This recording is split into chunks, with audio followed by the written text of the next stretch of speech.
Ito ang Broad Streamcast Communicators, ang naiiba at kakaibang plataforma sa digital broadcast. Mula Luzon, Visayas, Mindanao hanggang sa iba't ibang dako ng mundo.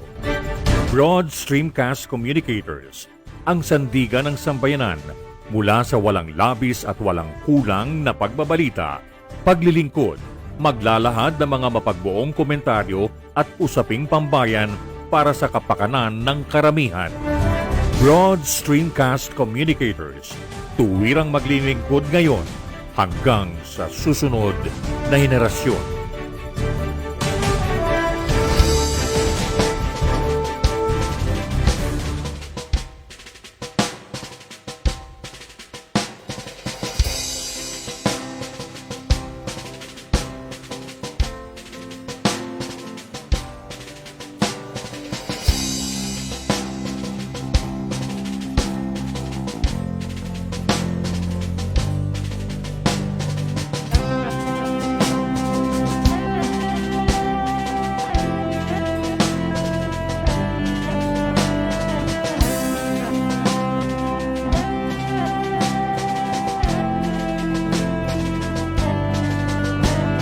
Ka nagmula sa isang lahing malaya, marangal, matapat, payapa. Di ka dapat para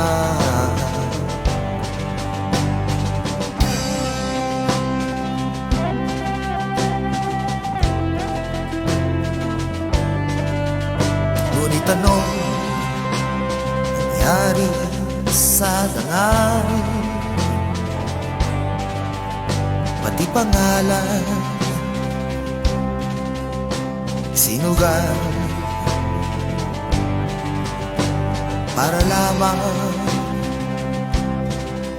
magkamay hanggang sa maging usakan. Maaari bang magbago kahit san ka man patungo?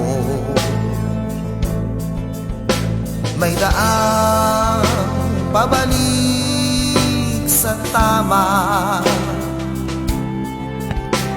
kung saan ka nagmula.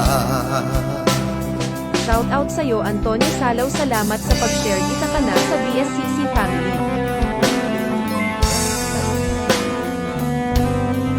Charlie Fry, salamat sa pag-like na isa ka na sa BSCC family.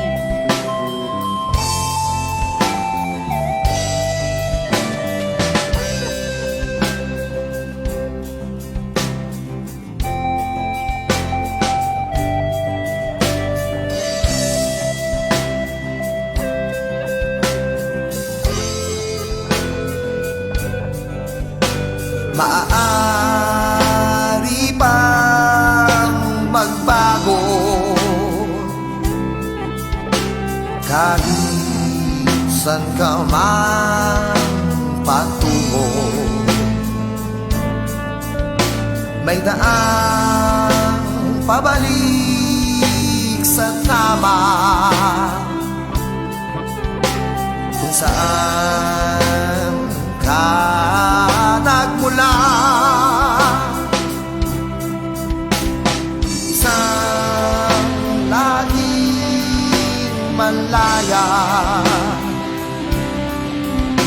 matapat, marangal, hayapan. Ngayon na ang simula,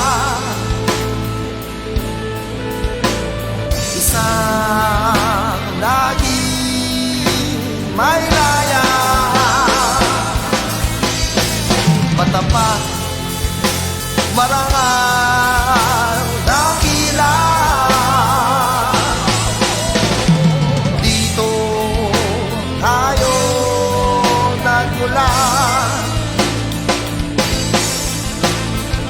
ka pa. Salamat sa pag-like na isa ka na sa BSCC Cast. Sisimula.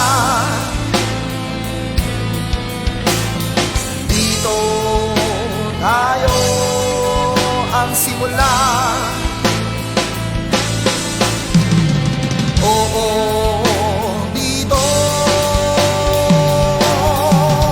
ang simula.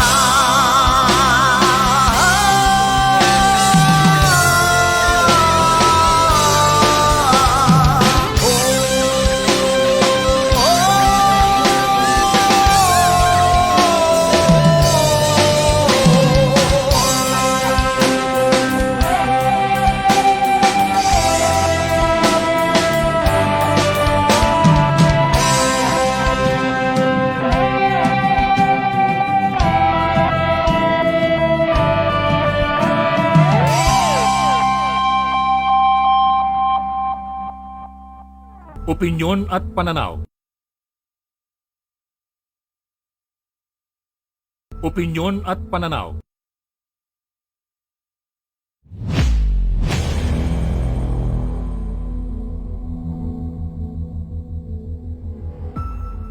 Opinyon at pananaw. Ito ang palatuntunang maghahayag ng mga mapagbuong opinyon sa mga pangunahing issue at pambansang usapin. Maglalahad ng mga konkretong pananaw para sa sambayan ng Pilipino. Opinyon at pananaw. Kasama ang inyong kapanalig at abang lingkod, Tony Salaw.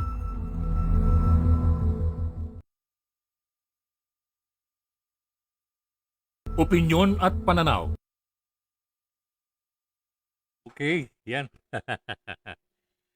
Isang makabuluhan at mapagpalayang hapon po ang ipinapaabot natin sa lahat ng ating minamahal na mga kababayan sa iba't ibang panig ng bansa at iba't ibang panig ng mundo. Nagpupugay na muli itong panibagong edisyon itong Opinyon at Pananaw, siyempre sa pamagitan pa rin itong ating digital broadcast platform, ang Broad Streamcast Communicators. Ano ho?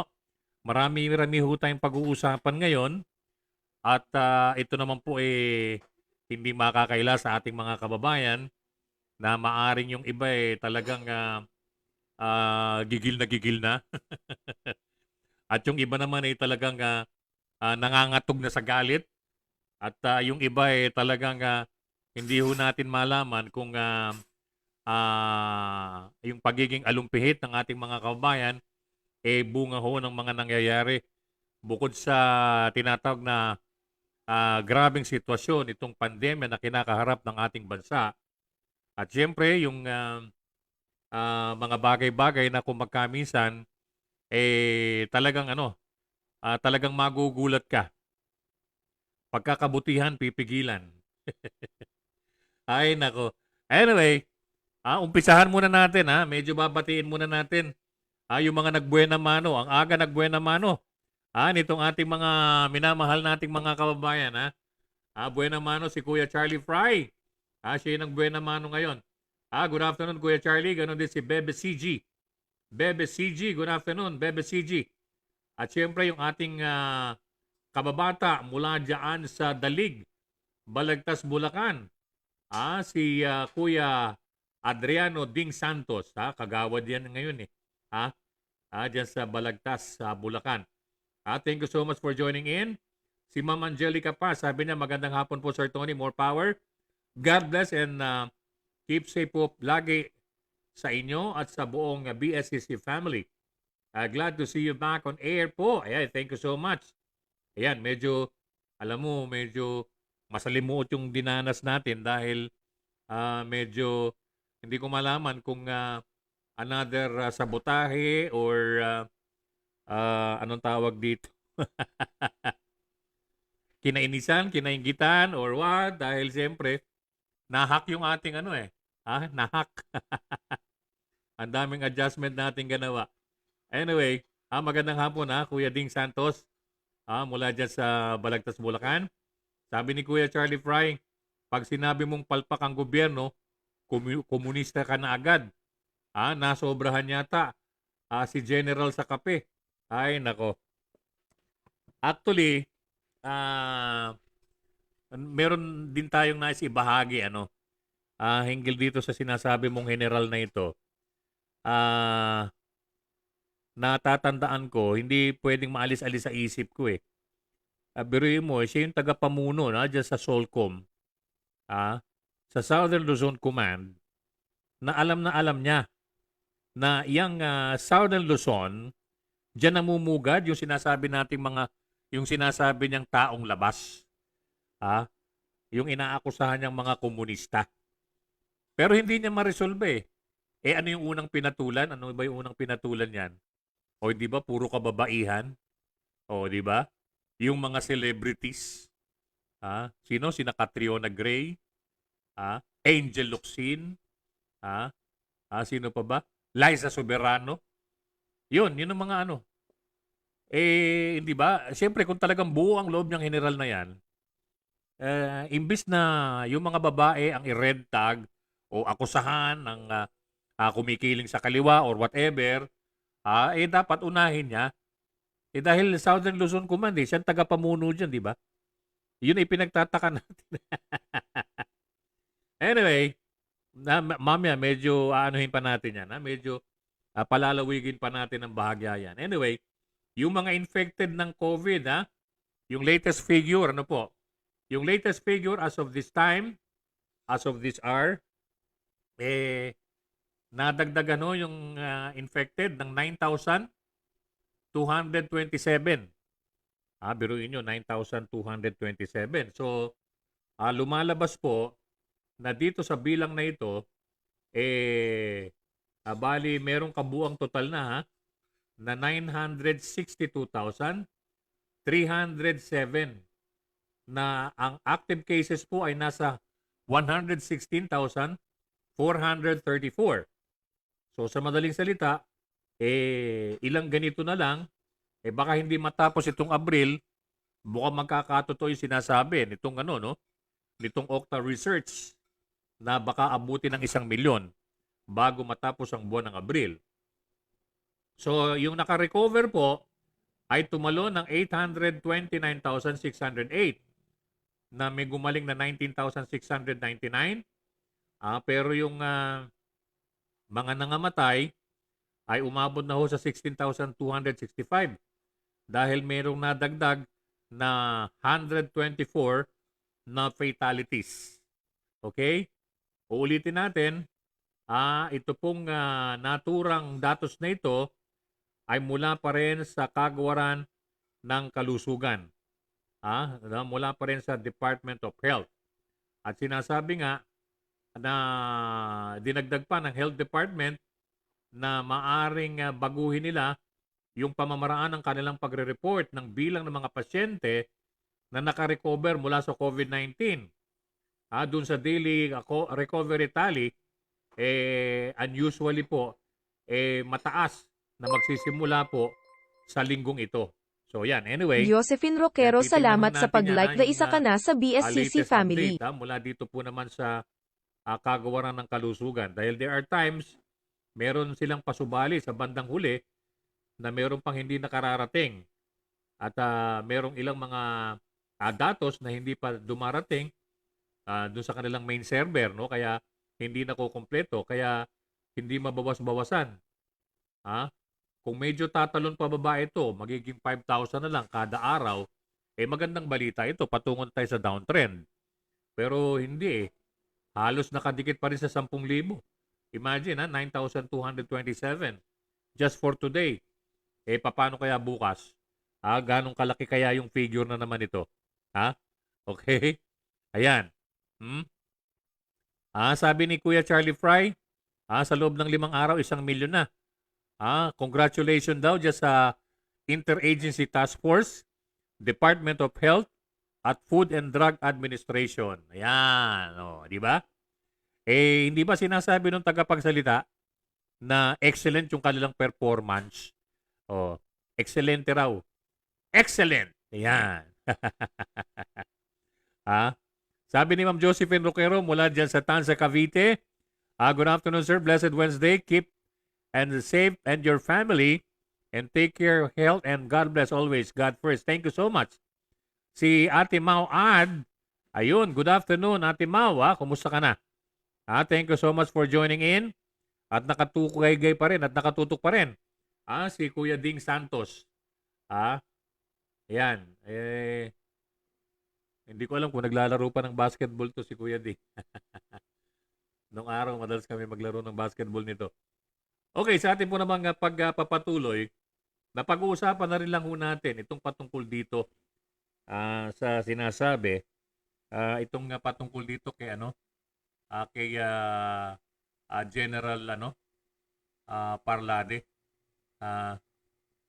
Yung kumbaga sa parang hindi ho natin malaman kung ano yung gusto niyang palabasin dahil unang-una, pero hindi, natutumbok na ng marami sa ating mga kababayan eh.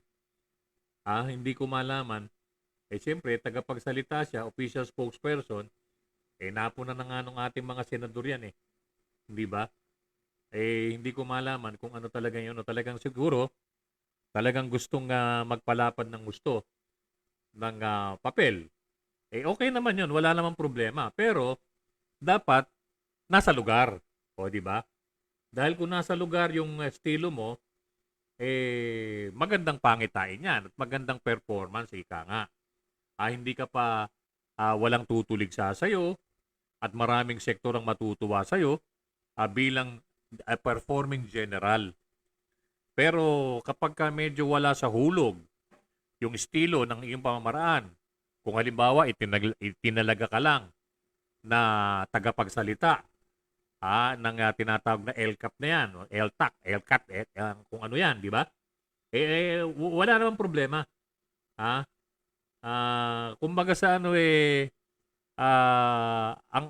ang mamamayan naman ng siyang nag-oobserba. But the problem, yun nga, yung sinasabi natin, pag sinabing wala sa hulog, medyo wala sa alignment. At pag wala sa alignment, yun ang sinasabi ho natin. Doon ka maobserbahan ng ating minamahal ng mga kababayan. Okay? Okay. Ngayon, doon sa sinasabi at yung tinatawag natin na observation, actually hindi lang observation ito, dapat medyo mabatid mo rin dahil nakalulungkot kasi kumbaga sa parang wala talaga sa wala talaga sa style o ika nga kumbaga sa parang dahil unang-una maliwanag siguro naman familiar ka dito sa social weather station Ginoong Parlade. Okay? Ito na mismo yung nagsasabi. Humigit kumulang po sa 7.6 na milyong mga Pilipino ang siyang nangagugutom dahil nga sa kakulangan ng pagkain. At least isang beses dahil nga rito sa kasagsagan nitong coronavirus pandemic. Ito yung sinasabi ng SWS Okay? Mas tong para sa akin, tong SWS, mas okay to kaysa doon sa Pulse Asia. Okay? Itong resultang to, ipinalabas nito lang September 27, 2020 pala, last year. Ipinakikita na yung kagutuman ay nasa 30.7%.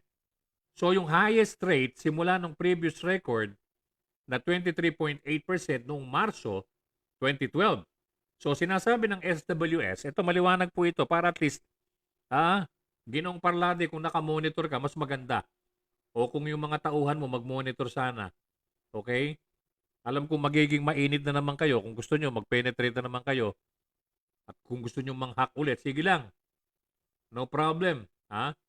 Sinasabi ng SWS, ito ay ni-repair sa proportion ng mga pamilya na dumaranas ng involuntary hunger o yung kagutuman dahil nga sa kakulangan ng makakain, pagkain na makakain.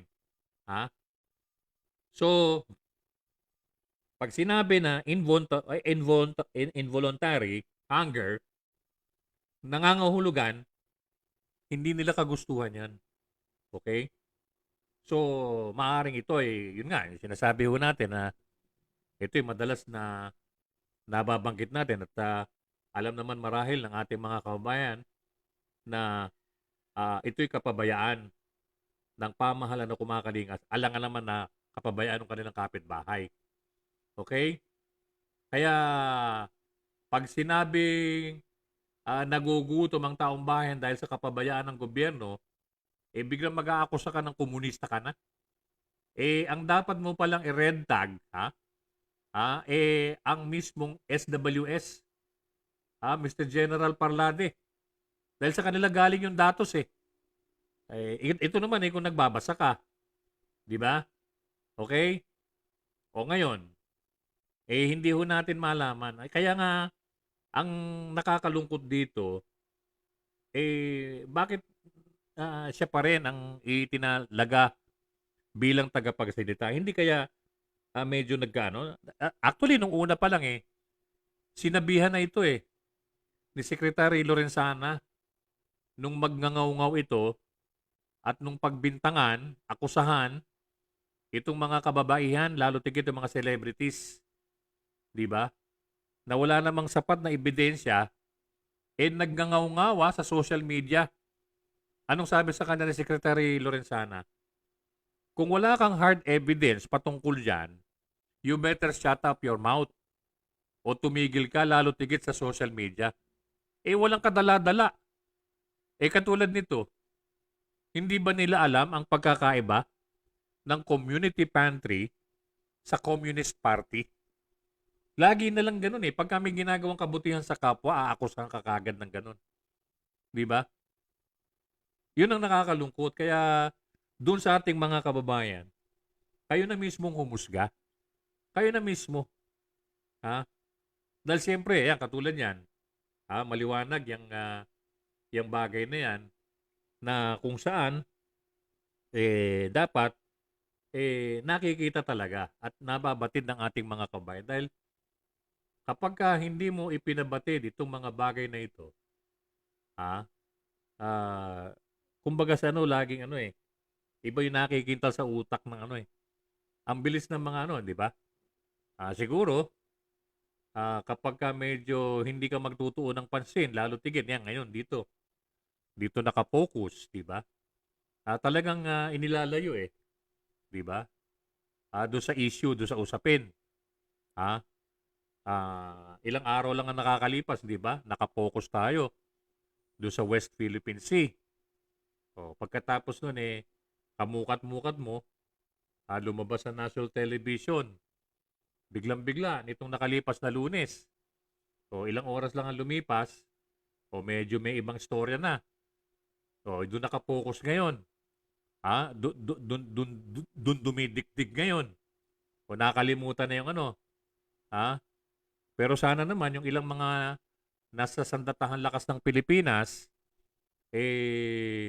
huwag kayong padadala doon sa mga basta just stand firm. At dyan bibilib ang taong bayan. Dahil siyempre, alam natin na mahal nyo ang saligang batas, mahal nyo itong ating kaisa-isang bansa, at alam natin na hindi kayo magpapabaya. Lalo tigit kung ang kapakanan ng sambayan ng Pilipino na ang nakasalalay dito. Lalo tigit itong ating soberenya, di ba? Gino Salaw, salamat sa pag-like na isa ka na sa BSCC family. Bukod rito, medyo natawag din yung pansin natin yung UP Law Professor na si Theodore Te, dating tagapagsalita ito ng Supreme Court sinabi niya dito sa DILG, kailan pa raw na ang pagtulong sa iyong kapwa ay kinakailangan na humingi pa ng permiso. Dito maliwanag na maliwanag, sinabi ni Yusek Jonathan Malaya na hindi na kinakailangan. Nasa DILG po yan Department of Interior and Local Government. Hindi na kinakailangan ang permiso. Okay? Yan ang sinasabi. Gumersinda Javier, Yusek salamat sa Jonathan pag-like na isa Malaya. ka na sa BSCC Yan ang family. madalas na nagsasalita at tagapagsalita in the absence of Secretary Eduardo Anyo. Okay? Biruin mo, kamukad-mukad mo, ito namang si Yusek Martin Bobot Dinyo, DILG rin yan. Pero ang saklaw niyan, Barangay Affairs. Okay? Ang sinasabi niya, kinakailangan kumuha muna ng permit bago maglagay nitong mga community pantry. So magkataliwas, di ba? Pareho sila ng ahensya eh. Mauad, Ito nga yung salamat sa sinasabi pag-like na natin isa ka na sa BSCC Pareho family. kayo ng ahensya, ng departamento, pero hindi kayo nagkakaisa ng magkaiba kayo ng tono, magkaiba kayo ng kanta. O di ba? So sinong napupulaan yan? Di ba? Oh. Sinong napupulaan? Walang iniwan yan doon sa Interagency Task Force. Magkakaiba ng tono, kanya-kanya ng sagwan, kaya iba-iba yung direksyon. So, sino yung naguguluhan? Taong bayan. Yan. Okay, maliwanag yan. Huwag niyong sabihin, huwag niyong sabihin na ito biro lahat ito. Naka-air yan, doon sa mga traditional media, yung mga tinatawag natin na media outlets, di ba? Napanood niyo yan sa telebisyon, napakinggan niyo sa iba't ibang himpilan ng radyo, di ba? Basta ang sabi nitong si Yusek Jonathan Malaya, hindi na kinakailangan kumuha ng permit sa LGU or whatever. Sabi naman ni Bobo Dino, hindi, kinakailangan kumuha ng permit bago maglagay ng ganyan. O ano ba talaga? O di ba? Tapos ito naman si Parlade, profiling, talagang kinakaliskisan na ganito, ganyan. Okay. Wala ka na bang ibang magawa? Hindi ba pwedeng mag-concentrate ka diyan sa Quezon Province, diyan sa Southern Luzon Command? Nandyan yung sinasabi mo eh. Di ba? Bakit kung ano-ano yung mga pinangihimasukan mo, Sus Maria Santissima, nung buhay ito? Sabi ni Kuya Charlie Fry, bihira na nga magsalita si tatay. Pinagdiinang pang sa China talaga ang WPS. Pangulo ba yan talaga? Okay. Ang sabi niya, for the 9th time, para sa ikasyam na beses, the President made his stance clear. Wala talaga siyang magagawa. Eve M. Ramos, So, salamat para sa dun pag-like na isa so-called ka na sa BSCC Viber family. 500 consists of active and retired AFP officers who were asking for a firm statement mula sa Pangulo asserting our rights to WPS, yung West Philippine Sea. Ayan na po ang sagot sa request ninyo. Now, the ball is in your hands, gentlemen. We will see how much you want that statement. If we do not hear anything from you guys soon, tapos na ang boxing. And I myself will stop talking about the WPS issue. I'm an ordinary man at mas lalo namang wala akong magagawa tungkol dyan. Wish I could trade places with you. Magigiting na general. Totoo naman yan. So, ibig sabihin, dito sa sinasabi ni Kuya Charlie Fry, ang bola ay nasa inyo ng mga kamay. Okay? Nagsalita na ang Pangulo hinggil dyan. Ngayon, titingnan naman ng ating mga kababayan. Kung ano yung pwede naming marinig sa inyo, kung anong pwede nyo maging hakbangin. Dahil tapos na yung boxing eh. Nagsalita na ang ehekutibo, ang chief executive. At siyempre, sabi nga ni Kuya Charlie, ako mismo, siya mismo ay hihinto na magsalita laban dito sa West Philippine Sea.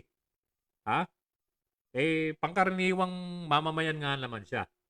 At mas lalo naman na wala siyang magagawa patungkol dito. Umaasa na lang siya at nangangarap na lang siya na pwedeng makipag-akala-kala ng pwesto sa mga ito. Dito sa mga magigiting na general. Sus Maria Santissima. Kaya nga, ang nakalulungkot dito, sana naman, alam naman natin, at ako para sa akin, ako'y nananalig pa rin, na marami po sa ating mga ah, nasa sandatahan lakas ng Pilipinas ang nagmamahal dito sa ating kaisa-isang bansa. And I do believe on that na hindi nila nalilimutan na ang ipinagpaaral sa kanila, ang nagpaaral sa kanila ay ang sambayan ng Pilipino. Ha? Diyan sa Philippine Military Academy.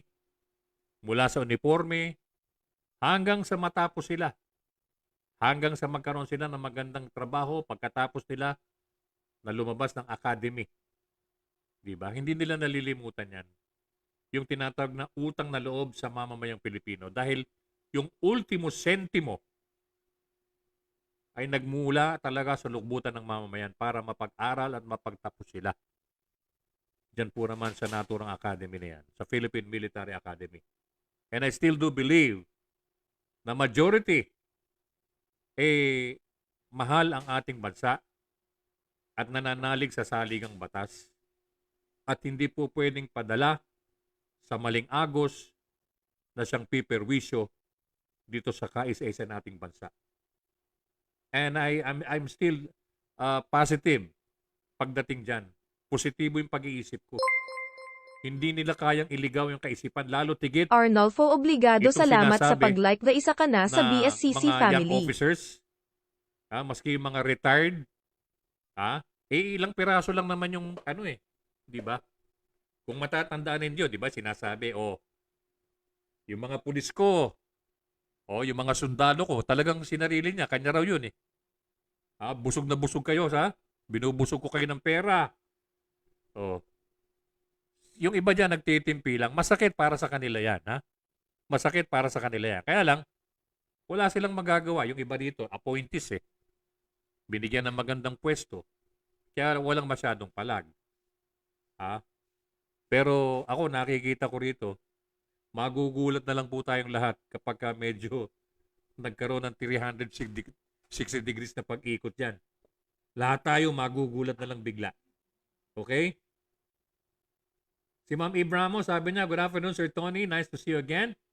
Namiss po namin ang opinion at pananaw. More power and God bless you po.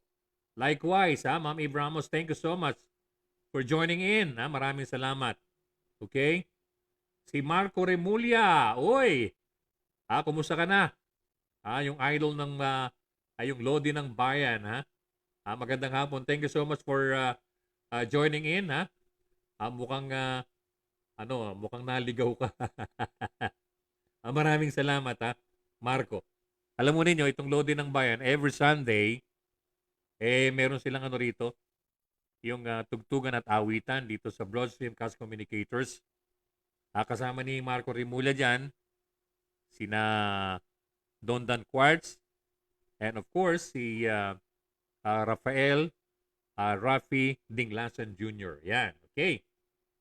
Sabi ni Ma'am Angelica Paz, sa atin lang naman po sa Pilipinas, minamasama yung community pantries. Sa ibang bansa po, suportado pa ng gobyerno. Like sa Amerika, sa Germany at Thailand. Just to name a few.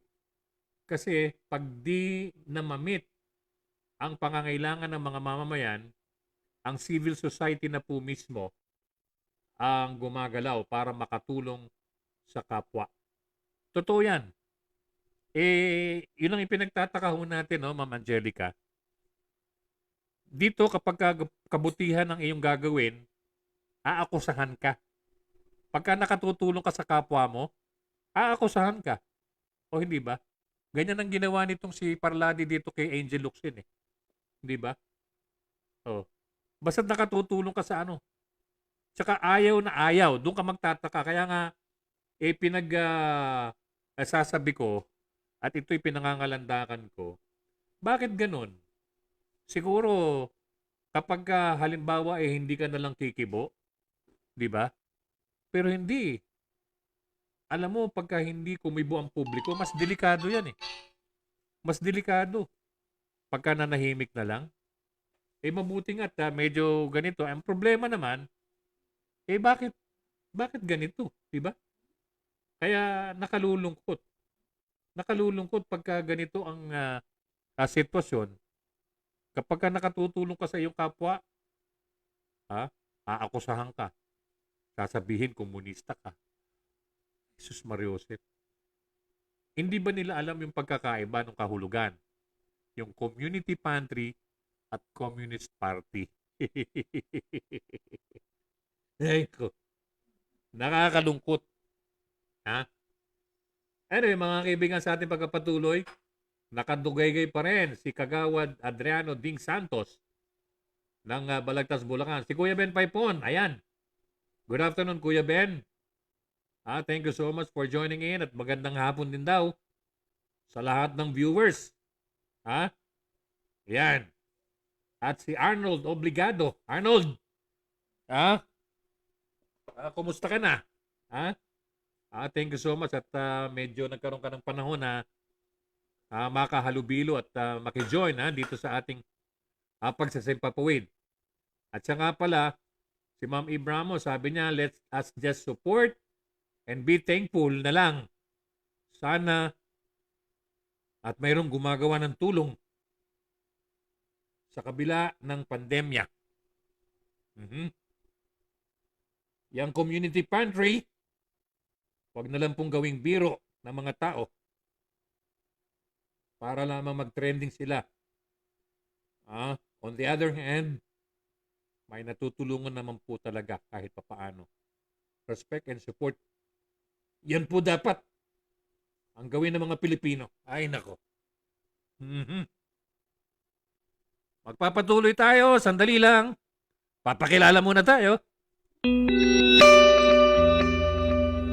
Ito ang Broad Streamcast Communicators, ang naiiba at kakaibang plataporma sa digital broadcast mula Luzon, Visayas, Mindanao hanggang sa iba't ibang dako ng mundo. Broad Streamcast Communicators, ang sandigan ng sambayanan mula sa walang labis at walang kulang na pagbabalita, paglilingkod, maglalahad ng mga mapagbuong komentaryo at usaping pambayan para sa kapakanan ng karamihan. Broad Streamcast Communicators, tuwirang maglilingkod ngayon hanggang sa susunod na henerasyon.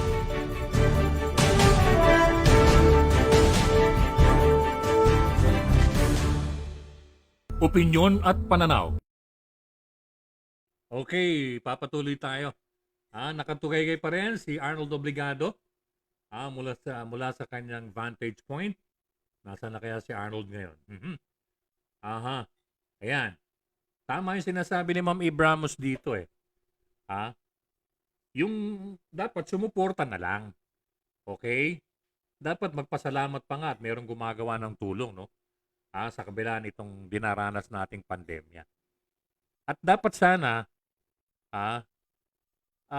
ang hindi ko alam siyempre, itong mga ito, kanya-kanya sila ng pasikat eh. Di ba? Sa DILG, magkatiliwas yung statement. Nitong si Jonathan Malaya, at itong si Martin Dino. Parehong Yusek yan, Si Jonathan Malaya, yan ang madalas nagsasalita. In the absence of Secretary Anyo. Huwag na muna nating intindihin si yung Ipimako Dinsing dahil wala sa hulog yun eh. Ito namang si Barangay Affairs ang ang tangan nito. Pero magkaiba sila ng statement. Sabi ni Jonathan Malaya, kailangan kumuha, wala na, hindi na kailangan ng permit. Mula sa mga LGU. Tapos ito namang si Dino, sabi niya, kailangan mag-secure muna ng permit. O, di ba? Magkaiba sila ng tono. Pero isang departamento, So, kanya-kanya sila ng papilan.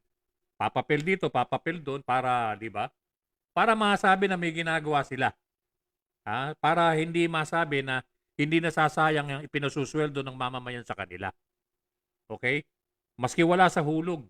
Ganyan din naman ang ginagawa ng ITTF, kaya nga naguguluhan yung taong bayan di ba? So, simula pa nung 1 taon. Di ba? Hanggang ngayon. Hindi ba? Sino hindi magngingit-git sa galit niyan? Kaya tama yung sinasabi ni Ma'am Ibramos dito.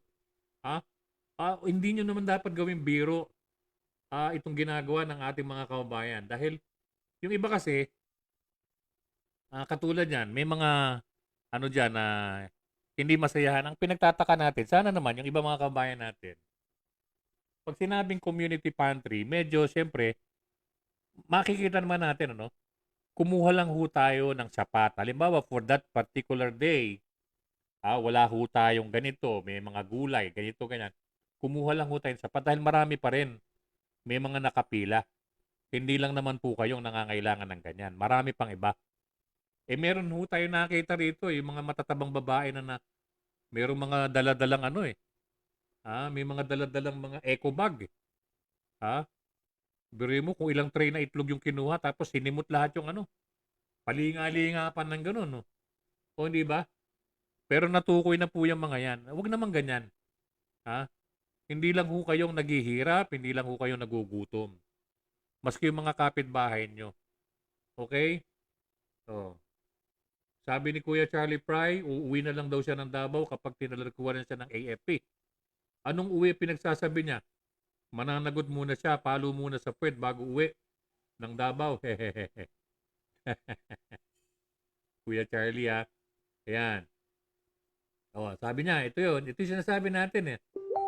Yung kumuha ng 2 tray ng itlog sa pantry. Pakibigyan si tatay ng kahit 2 lang. Need niya ng itlog to stand against China. Hindi na nagbigay na ng statement eh. 'Di ba? Wala raw magagawa eh. Paano gagawin mo? 'Yun ang inaano natin. Sa umpisa pa lang, meron ba kayong sa isang speaking engagement, kung meron kayong napansin na medyo binatikos niya ang bansang China? Wala naman, 'di ba? So, what will you expect, 'di ba? Sabi ni Dan Cordero, dapat may disiplina ang mga tao at huwag maghatakan pababa. Kailangan pataas ang paghila para umasenso tayo. Tama. But the problem, alam mo Dang, ang problema, siyempre, kanya-kanya sila ng pasikatan eh. Kaya nawawala yung disiplina dahil siyempre, katulad yan, mapapansin mo yung yung nagdala lang kung ilang tray ng itlog, tsaka yung sumimut yung magkakasama sila, yung matatabang babae, di ba? Mga naka-short pa palinga-linga bago sila pumunta doon sa pagkatapos yung sinimut lahat, hindi nila inisip na mayroong pipila doon. May nakabantay pa yata na traffic enforcer, pero wala ring nagawa yung traffic enforcer. Mukhang kakutsaba rin eh. Di ba? Ngayon, yung sinasabi mo maghatakan pababa, parang siyempre crab mentality. Paano maghahatak pataas? Wala namang ganung layunin yung di ba? At paano nga tayo nga asenso kung puro pababa yung paghatak natin sa ating kapwa? Mahirap yan. At paano magkakaroon ng disiplina? Di ba? Wala namang nakikita sa di ba? Kung yung mga bata nga, di ba? Nagtataka. Nagugulat sila. Tinatanong nila, pag may napapanood sa telebisyon, yung ba yung presidente? Ganun ba? Talaga bang dapat nagmumura presidente? Para sabihin ng mga bata yan, Anyway, sabi ni Ma'am Angelica Paz, ginawa na daw pong leche plan yung mga itlog at inilagay doon sa table para sa iba. May mga makakapal po ang muka. Totoo yan. Baka ibebenta. Si Jenny Bricky Soldevilla. Magandang hapon. Good afternoon po. How are you? Thank you so much, Ma'am Jenny. Bricky Soldevilla. Okay? Magandang hapon. Meron ho tayong natanggap na email just to inform yung mga nabiktima doon sa OLA. Yung OLA, ano yung tawag dito? Yung tinatawag na loan shark. Meron ho tayong natanggap na email dito na actually napasimulan ho namin ito. Pinamunuan ng ating Vice President na si Kuya Ben Paipon. At dito po ay hindi ho natin titigilan ito hanggang hindi ho natin nare-resolba. Alam ho natin na marami hong nabiktima rito maraming naloko, maraming naharas. Sa katunayan, yung iba nagpakamatay at yung iba binabantaan. Ah, kaya medyo nahihintakutan. Biruin mo, uutang lang ng mga 2 hanggang 3,000 tapos hindi naman bibigay ng ano. Pagkatapos yan, in how many days lang, sisingilin, mananakot na. Kung sino-sino mga lawyer pa or what. At pagkatapos, meron pang mga haras sa kanila. So anyway, gagawin ho namin ang magagawa namin. Ano po? Para matulungan itong mga nabiktima, itong loan shark na ito. Yung sinasabing OLA. Okay? Yung OLA loan shark. Okay? At tulad po nung nabanggit ni Kuya Ben, we will try our very best. In fact, nakikipag-ugnayan na ho tayo sa appropriate authorities hinggil dito. Ang ipinagtataka ho natin, talagang matindi ha. Matindi eh. Nakalusot sa DTI. Nakalusot sa SEC. Sino pa ba yung mga nalulusutan nito? 'Di ba? Nakapag-operate ng ganyan. Oh, 'di ba? Matindi. Mukhang tsengawa din ang nasa likuran nito. Maraming pera eh. Oh. Oh, 'di ba? Kaya siguro 'yun marahil yung kadahilanan kung bakit talagang napalusutan itong mga ah, ah, gumamit nitong ano to, yung mga nangutang talaga sinamantala nila. Yan yung online eh. Ha? Yung online na utangan, ha? Kaya nakakalungkot. Okay? Sabi ni Dang, ang mga tao dapat hindi lang kung paano kumain ng mga isda, kundi paano mamingwit ng mga isda para sa sarili at iba. Tama. Okay? Mahirap nga naman eh. Yung tuturuan mo na yung maging palaasa. Yung sinasabing parasites, ibig sabihin, isdang kordero. Dapat turuan mo mangisda. Wag hayaan na maging palaasa. Hindi dapat laging anong tawag dito? Hindi dapat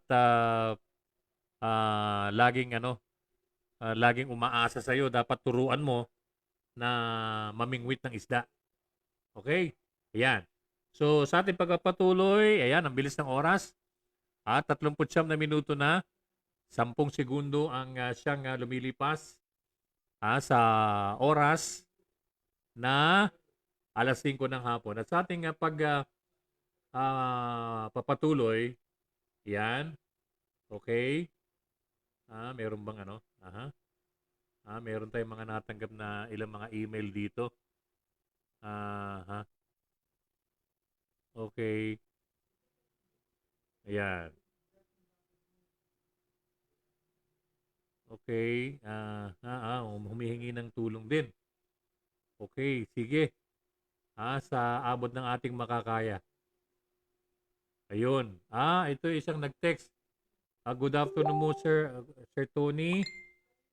Ayan, ang sabi niya, dito po sa amin sa Pasig, wala nang permit. Okay lang po kay Mayor Bico. Yung mga community pantry. Ibig mo sa Pasig City yan, ha? Ayan, okay? Ayan, si ano ito, taga Pasig, kababayan natin, taga Pasig. Hindi na raw kailangan. Di ba?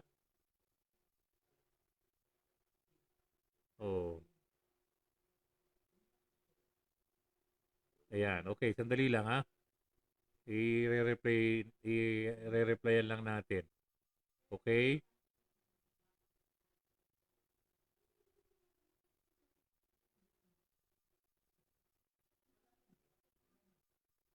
Okay, anyway, binabati natin yung mga nagdiriwang ng kaarawan ngayon, yung ating mga kasamahan. Si Kuya Joey Ortiz. Nagbe-birthday ngayon Ganon din si Kuya Sel Baisa, si Captain Sel Baisa. Happy birthday sa inyong dalawa. More birthdays to come. Okay? Hindi naman natin sasabihin yung mga age nila.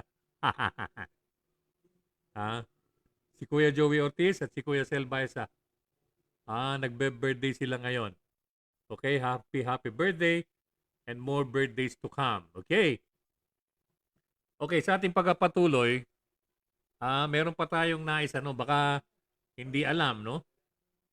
Ito naman ay nalagay na rin sa Manila Bulletin. Hmm. Nasa Manila Bulletin po ito para at least alam mo ng ating mga kababayan. Dahil siyempre, ayan. Mhm. Aha. Oh, ayan. Ah. Oh, yan. Oh, may mga sundalo pa. Oh. Mhm. Oh, merong kuha rito ang mga sundalo. Uniform personnel ng AFP tumutulong sa community pantry. O aakusan mo rin ba sila? General Parlade, aakusan mo ba sila na ano? Ha? Aakusan mo ba sila na anong tawag dito? Na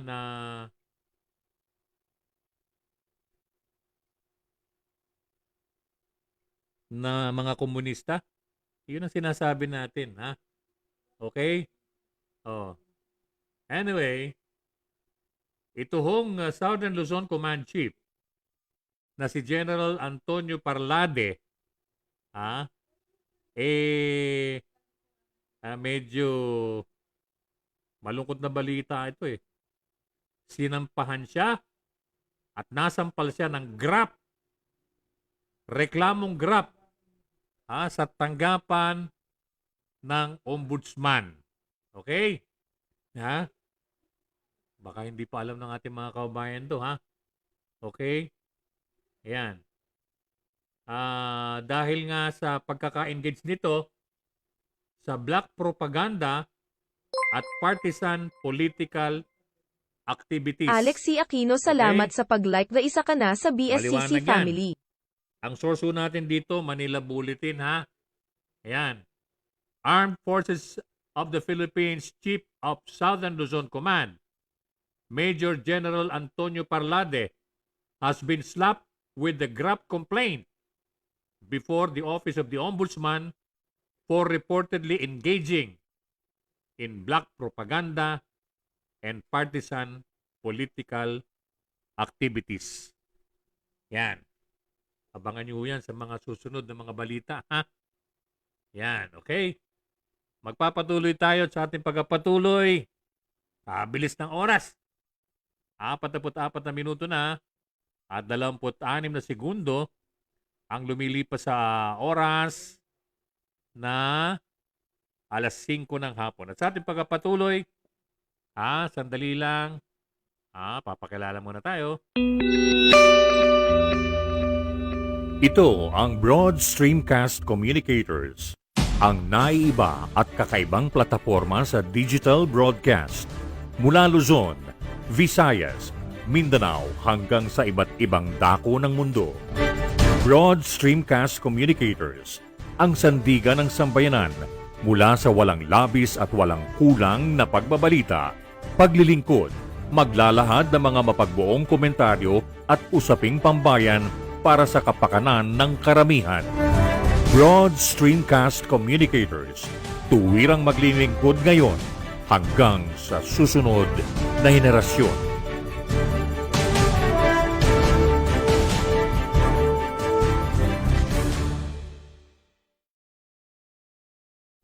Okay, papatuloy tayo sa ating pagpapatuloy.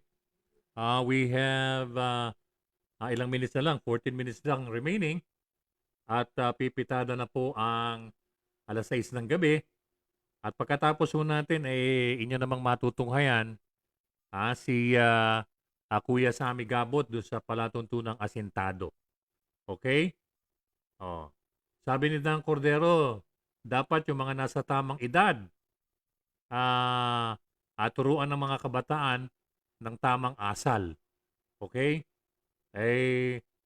Ang problema, sila pa nga yung sila pa nga yung mga wala sa hulog eh. Katulad niyan, 'di ba?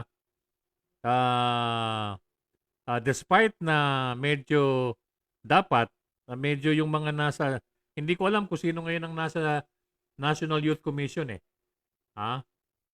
Dapat meron silang kampanya laban dito. patungkol dito. Kaso hindi eh. Maski mga matandang, mga may edad na mga miyembro ng gabinete, sila pa yung wala sa lugar. O di ba? Paano magiging magandang ehemplo 'yan sa mga kabataan, di ba? Kapag medyo hindi maganda yung pinakaano ng puno, ganun. Ang magiging bunga niyan hindi rin maganda, di ba? Kaya nga medyo nagtataka nga yung ating mga kabataan, di ba? Doon sa katanungan, di ba? Oh. Kaya yung mga magulang natin hirap na hirap pagka tinanong sila ng mga anak nila eh. Tay, nay, ma, pa. Ah, yun ba yung president natin? Ah, Oo, bakit? Paano ho kasi nagmumura? Opinyon at pananaw. Di ba? Okay, sa ating pagpapatuloy, ayan, okay. Nabanggit na ho natin yung kanina, ha? Nabanggit na ho natin yung kanina, kaya nga, siguro, sa susunod nating pagsasampapuin, itatanong natin sa ating mga kababayan. Dito natin itatanong sa ating mga kababayan. Ano sa pakiwari nyo? Ano sa palagay ninyo? Magkakaroon kaya ng tinatawag na babago ng isip itong ating mga uniformed personnel o ika nga itong ating mga pinagpipitagan ng mga sundalo ng Sandatahang Lakas ng Pilipinas. Okay? Ang nakalulungkot ho rito, sana naman hindi pero anyway, malalaman din ho ninyo ito sa pamamagitan ho dito sa Broad Streamcast Communicators. Mangyari po kasi kung marirecall ho ninyo yung third player, ikatlong player yung magsisilbing server ng internet, yung Dito Community, kung hindi ako nagkakamali, na nakabase sa Davao yan. Chinese telco yan eh. Okay? Kung matatandaan ho ninyo, just to refresh your memory, natatandaan ninyo nung binabatikos ni Pangulong Duterte ang Smart Telecom at ang Globe, di ba? Binatikos yan, talagang ganon. Yung pala, para mabigyang daan dahil si Dennis Uy ang nakapronta dyan sa Dito. Okay? Siya yung nakapronta dyan eh. Yan yung Chinese telco eh. Okay? Ngayon, alam niyo pa, siyempre pagka utang na loob, malaking utang na loob eh. Okay? Ganyan. Kaya pala binatikos at nagagalit, ayaw pumayag ng Smart at ng Globe na sumabit o kumawing gamitin yung kanilang mga existing cell sites. Kumbaga sa kakawing o sasabit dun sa kanilang cell sites dahil mahalang magpagawa ng mga cell sites saka matagal. It will take years, no? Para makapagpagawa ka ng mga cell sites sa buong Pilipinas, Luzon, Visayas at Mindanao. Okay? Siyempre, namuhunan na kung ilang bilyones yung Smart at Globe. Siyempre, nung hindi pumayag itong dalawang private firms na ito, nagalit itong si Pangulong Duterte, hindi ba? Ano nangyari? Baliwala rin, hindi pinansin yung galit. Sige, tuloy pa rin ang operation. Di ba? Ito namang si Giringo Hunasan, ala naman talagang kaalam-alam sa internet, pero siya yung inilagay dyan sa DICT. Sa Department of Information and Communication Technology. Ang nangyari, ganire. Binaliwala yung galit. Anong ginawa? Yung mga cell sites ng mga kampo militar sa buong Pilipinas, ayun, doon nagpenetrate itong Dito Community. Yung kanilang doon inilatag yung kanilang mga equipment, yung communication equipment. Okay? Nung doon inilatag, eto na. Ito na nangyari. May access na sila. May access na sila sa lahat. Kaya kung mapapansin ninyo, siguro kayo pwede rin maging biktima na pwedeng ma-hack ang inyong account. Dahil ako naging biktima rin ho. Pwedeng matag kayo na merong ganon, hanggang sa siraan kayo sa mga friends ninyo na hindi naman kayo yun, gagamitin yung ano. So anyway, ganyan nangyari. Kapag kayo medyo kontra at medyo hindi pabor, ayan, mabilis sila nakaka-penetrate. Ha? Kaya ingat lang po, ha? Paka-ingat lang. Okay? Ayan. O, binabati ni Dan Cordero si Kuya Sel ng happy birthday, ha? Okay? So anyway, mga kaibigan, tayo po ala ng sapat na oras. Pero bago tayo maalam, pasasalamatan muna natin itong minamahal natin mga kabayan na nag-participate, nakibahagi sa kabuuan ng ating pagsasimpapuwid. Ngayon po namang araw nito ng Miyerkules. Antabayanan po ang susunod, si Kuya.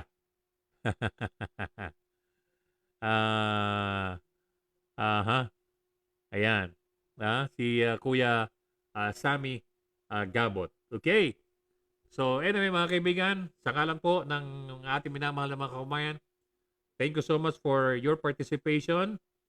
At pakaingat lang po doon sa mga naglipa na, ng mga troll, tsaka yung mga Chinese troll. Dalawa nang magkasaling na puwersa para wasakin kayo. Kaya medyo try to stand firm. Okay? So sa ngalan po ng ating technical director na si Gino Salaw, ito po naman ang inyong abang lingkod, Kuya Tony Salaw, nag-iwan ng isang makabuluhang hapon at naway laging sumati ng pagpapala ng dakilang lumikha. Magandang dapit hapon po.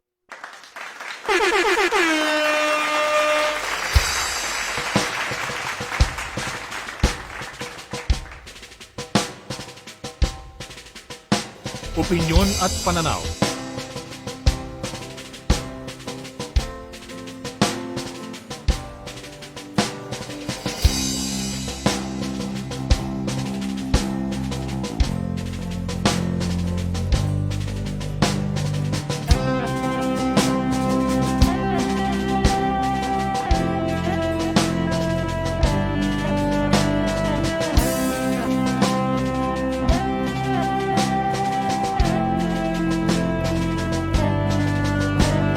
Ka nagmula sa isang lahing malaya, marangal, matapat, payapa. Di ka dapat para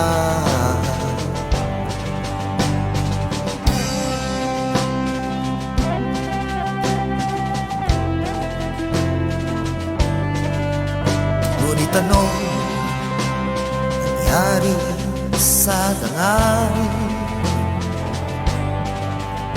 pati pangalan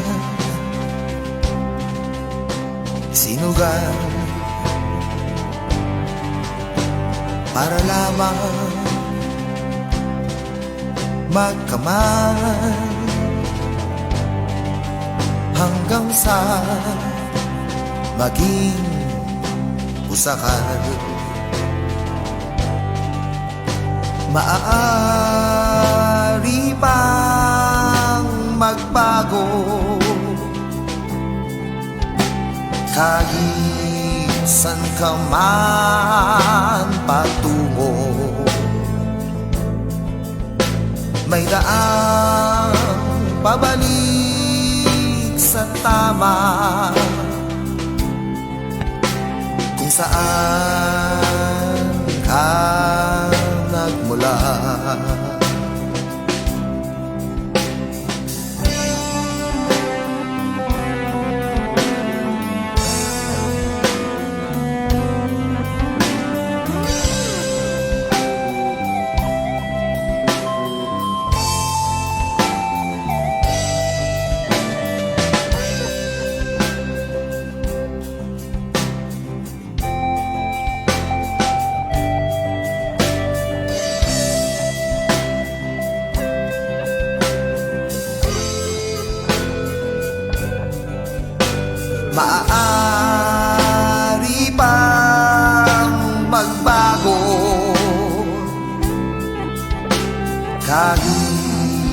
San ka man patungo, may daang pabalik sa tama, kung saan ka nagmula. Isang laging malaya, matapat, marangal, hayapan. Ngayon na ang simula, isang laging may laya, matapat, marangal, dakila. Dito tayo nagmula, dito rin magsisimula, dito tayo ang simula. Oo, dito ang simula.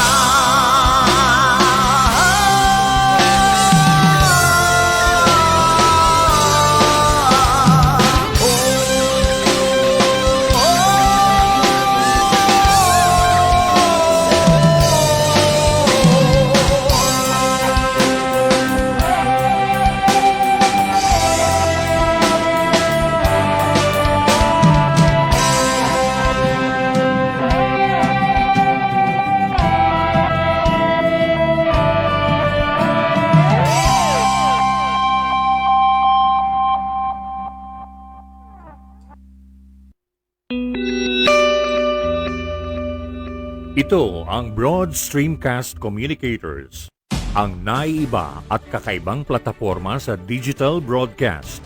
Mula Luzon, Visayas, Mindanao hanggang sa iba't ibang dako ng mundo.